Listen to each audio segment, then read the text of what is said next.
Time স্কোয়ারে যাওয়ার সময় আমি আবার সাবওয়েতে ফিরলাম, আর হাডসন ইয়ার্ডসের এই এসকেলেটর, সত্যি বলছি এটা নিউ ইয়র্কের সবচেয়ে গভীর আর ভয় ধরানো এসকেলেটর।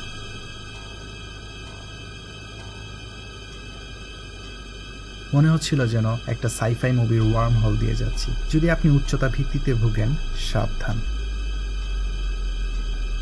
মজার বিষয় হলো এই এসকেলেটর প্রায় 125 ফুট লম্বা। নিউ ইয়র্কের সাবওয়ে সিস্টেমের অন্যতম লম্বা এটা।